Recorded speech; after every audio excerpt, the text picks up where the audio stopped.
Salut à tous, bienvenue dans votre JT du vendredi 21 novembre et voici les titres qui seront développés dans cette édition. Aujourd'hui vous avez peut-être croisé des gendarmes, oui beaucoup de gendarmes au Huttes, mais aucun radar, du moins cette fois-ci, puisqu'ils célébraient la Sainte-Geneviève à l'église des Huttes. Vous allez finir par être au courant, Noël arrive assez vite, on vous a déjà parlé des idées cadeaux pour s'y prendre à l'avance. Maintenant, on va vous parler de la magie de Noël, ou plutôt de sa mise en place. Et on terminera ce journal avec la semaine pour l'emploi des personnes handicapées. On en parlera avec Frédéric Mazy, notre confrère de la STV. Pour les gendarmes, célébrer la Sainte-Geneviève est une tradition à ne surtout pas manquer. La messe à l'église Saint-Thomas-Becket au Huttes a attiré de nombreux militaires, des militaires désormais bénis et placés sous la protection de leur patronne. Un reportage de Cédric Alloy, Emmanuel Depecker et Jason Bowers. Sainte-Geneviève, célébrée le 26 novembre, incarne l'ordre et la sécurité, le cœur même du métier des gendarmes. Paris était de nouveau menacé, il y avait une épidémie, les gens étaient un peu dans la panique. Et on a sorti les reliques de Sainte-Geneviève, et partout où les reliques de Sainte-Geneviève sont passées, elle a ramené l'ordre et la sécurité de par sa seule présence. Célébrer la Sainte-Geneviève est devenu, quelles que soient les croyances de chacun, une tradition. C'est la patronne des gendarmes.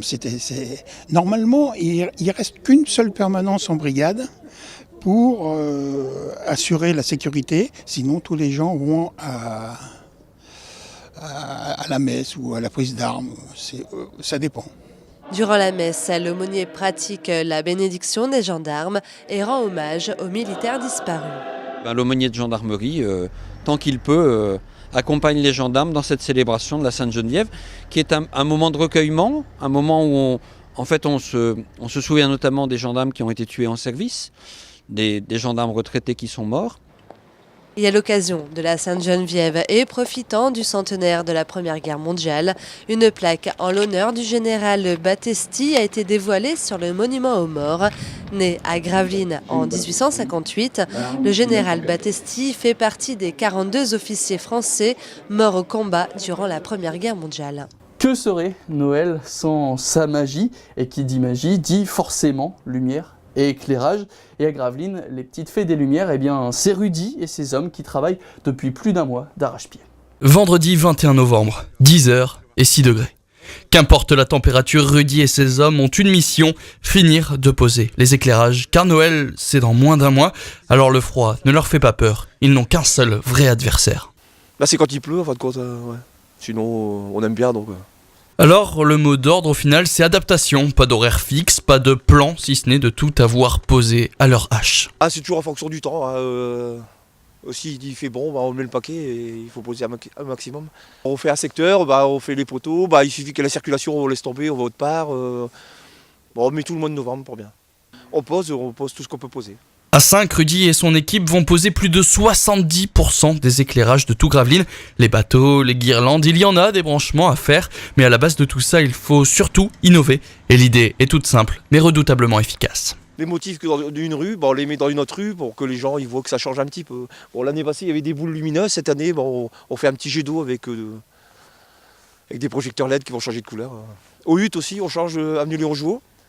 Et on avait des guirlandes dans les arbres, et là cette année on met des guirlandes autour des troncs, avec un projecteur aussi dans le creux de l'arbre, qui va changer de couleur. Il reste quelques jours aux 5 hommes pour finir leur travail avant d'entamer un autre chantier de taille, l'installation du marché de Noël. La période d'avant-fête va encore être intense pour Rudy et son équipe.